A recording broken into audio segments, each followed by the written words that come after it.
এবার আসুন pen tool. আমরা ফাইল থেকে নতুন একটি ডকুমেন্ট তৈরি করি এবং ডিফল্ট অবস্থায় আমরা আমাদের ডকুমেন্ট সাইজটি এখানে লেটার এবং ওকে প্রেস করি। ওকে প্রেস করার পর আমরা এখানে জাস্ট পেন টুলটি সিলেক্ট করব। মনে রাখবেন এখানে আপনি যখন পেন টুল সিলেক্ট করবেন তখন ক্লিক করে ধরে রাখলে এখানে দেখতে পাবেন pen tool, add anchor point, delete anchor point, convert anchor point এবং এখানে একটি ছোট অ্যারো। এখানে যদি আপনি হোল্ড করে ক্লিক করেন তাহলে দেখতে পাচ্ছেন যে পেন টুলের যে সাব যে হিডেন যে টুলগুলো রয়েছে এগুলো একই সাথে শো করবে। জাস্ট একটি এটিকে বলে একটি প্যানেল বা ছোট ট্যাব বলতে পারেন। এবার আমরা একটু জুম করি। জুম করার পর আমরা জাস্ট এখানে ছোট ছোট কটি পয়েন্ট তৈরি করব। এই জন্য আমরা এখান থেকে রেক্টেঙ্গুলার ব্যবহার করে এখানে জাস্ট কটি পয়েন্ট এখানে তৈরি করি। একটু জুম করে নিই।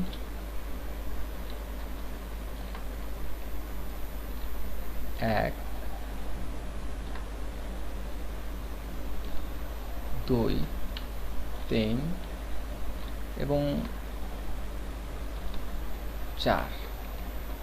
এবার খেয়াল করুন আমরা এখানে চারটিকে জাস্ট সাজানোর জন্য উইন্ডো এবং অ্যালাইন খুবই গুরুত্বপূর্ণ একটি জিনিস, আমাদের সবসময় দরকার হয়। সমানভাবে অ্যালাইন করে নিই। এবার আসুন পেন টুল কীভাবে কাজ করে। পেন টুলের কাজের জন্য আমরা জাস্ট এটিকে আরেকটু কপি করে নিচে, ওকে।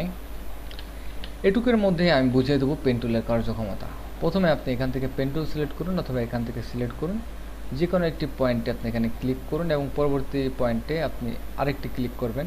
ক্লিক করে আপনি জাস্ট ছাড়বেন না, ধরে রাখবেন, হোল্ড করে রাখেন এবং এখানে জাস্ট আপনি টেনে এখানে খেয়াল করুন বেজিয়ে পয়েন্ট তৈরি করতে পারেন এবং শিফট চেপে যখন করবেন তখন দেখবেন যে এটি নির্দিষ্ট কোনো একটি পয়েন্টকে স্ন্যাপ করবে এবং আপনি শিফট চেপে এটিকে জাস্ট একটি সুন্দর কার্ভ তৈরি করেন এবং এখানে পরবর্তীতে আরেকটি ক্লিক করুন এবং এখানে পরবর্তীতে আরেকটি ক্লিক করুন এবং খেয়াল করুন প্রথমটি কার্ভ ছিল যার কারণে পরবর্তীটি কার্ভ হয়েছে এবং পরেরটি স্ট্রেট ছিল এবং আন্ডু করেন একটি লেভেল।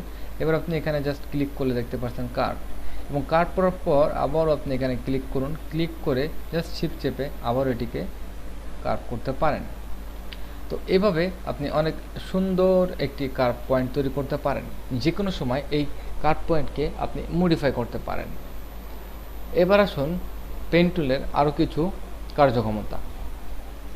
একটি পয়েন্ট থেকে পেন টুল যখন আরেকটি পয়েন্ট তৈরি করে তখন নর্মালি ক্লিক করলে এটি জাস্ট একটি নর্মাল অ্যাঙ্কর পয়েন্ট তৈরি করে থাকে। যখন এটি শেষ হবে তখন আপনি দেখতে পাবেন আপনার পেনের ডান পাশে একটি আইকন যেটি ক্লোজ, যে এটি আপনার একটি অবজেক্ট ক্রিয়েট হয়েছে। এই অবজেক্টের যে কোনো একটি ফিল কালার আপনি দিতে পারেন, আবার এখানে যে কোনো একটি আপনি স্ট্রোক কালার দিতে পারেন এবং এটি একটি অবজেক্ট এবং এই অবজেক্টটি যদি এরকম অবস্থায় আপনি পেন দিয়ে কাজ করেন তাহলে দেখতে পাবেন আপনি যেখানে ক্লিক করছেন ঠিক সেই এরিয়াটি একটি অবজেক্ট ক্রিয়েট হবে অবশেষে ক্লোজ করে দিলে। মনে রাখবেন আপনি পেন টুল দিয়ে যখন কাজ করবেন তখন ক্লিক করে ড্র্যাগ করলেই এটি একটি বেজিয়ে হ্যান্ডেল তৈরি হবে যেটি কার্ভ পয়েন্ট। যেমন আমি এখান থেকে ক্লিক করে এখানে যখন ক্লিক করলাম তখন নর্মাল একটি পয়েন্ট স্ট্রেট তৈরি হলো। যখন এখানে ক্লিক করে আমি ড্র্যাগ করব তখন এটি একটি বেজিয়ে হ্যান্ডেল যেটি কার্ভ পয়েন্ট তৈরি হবে এবং আমি এখানে যখন এটিকে ক্লিক করব তখন এটি মাইনাস হবে বা ওই অংশটুকু থাকবে না এবং পরবর্তীতে আপনি এখানে যখন ক্লিক করবেন স্ট্রেট লাইন, আবার স্ট্রেট লাইন ক্লিক করার পর আরও একটি আপনি তৈরি করলেন। এখানে যদি আপনি মডিফাই করতে চান তখন অল্টার কি প্রেস করে ঠিক আপনার এটিকে এভাবে মডিফাই করতে পারেন। তো আসুন আরেকটি পরীক্ষা করা যাক। আমরা এখানে একটি ক্লিক করি, এখানে একটি ক্লিক করি, মোড, এখানে আমরা 4টি পয়েন্ট তৈরি করলাম। যে কোনো একটি পয়েন্টের পর আপনি অল্টার চেপে ধরুন, অল্টার চেপে ধরার পর আপনি দেখতে পাচ্ছেন আপনার কার্সারটির পরিবর্তন এবং এটি সাধারণত এই কনভার্ট টুল এবং এটি যদি ক্লিক করেন ঠিক একই জিনিস। তবে আমাদের দরকার নেই এই 3টি জিনিস হুদাই, এটা আমাদের কোনো দরকার নেই। এই মাইনাস এবং প্লাস সবসময় শো করে। যখন এখানে ক্লিক করবেন দেখুন পয়েন্টের পরে মাইনাস, যখন ব্ল্যাঙ্ক এরিয়ায় ক্লিক করছেন তখন প্লাস। সুতরাং কেন এই মাইনাস প্লাস কনভার্ট দরকার নেই, যখন অল্টার প্রেস করবেন তখন কিন্তু কনভার্ট। অল্টার প্রেস করুন। সুতরাং I don't really like it, এটি আমাদের কোনো দরকার হয় না, তারপরও বোঝানোর জন্য আমরা এটিকে এনেছি। তো আসুন এবার এটিকে অল্টার ক্লিক করে আমরা জাস্ট এটিকে কার্ভ করে নিই। এবং সেম একই জিনিস, জাস্ট এখানে ফিল কালারটিকে ডিসেবল করে দিন। দেখুন সেম একই জিনিস তৈরি করা হয়েছে।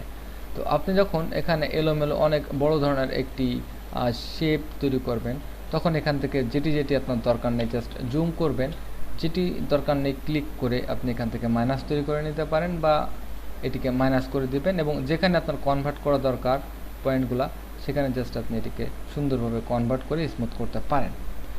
তবে এই ক্ষেত্রেও অবশ্যই আপনার ডাইরেক্ট সিলেকশন টুল খুবই গুরুত্বপূর্ণ। আপনি যখন ডাইরেক্ট সিলেকশন টুল সিলেক্ট করবেন, তখন যে কোনো স্পেশাল একটি অংশকে আপনি সিলেক্ট করে এভাবে মডিফাই করতে পারেন, এবং ডাইরেক্ট সিলেকশন টুল আপনার যে কোনো অ্যাঙ্কর পয়েন্টকে মডিফাই করার অ্যাবিলিটি রাখে। পেন টুল এবং ডাইরেক্ট সিলেকশন টুলের ভিতরে অনেক মিল রয়েছে, যেটি পেন টুল এবং ডাইরেক্ট সিলেকশন টুলের মাধ্যমে অ্যাঙ্কর পয়েন্টের মডিফায়ার নিয়ে কাজ করা যায়, অথবা অ্যাঙ্কর পয়েন্টের কাজ করতে হলে অবশ্যই আপনার পেন এবং ডাইরেক্ট সিলেকশন টুল ব্যবহার করতেই হবে।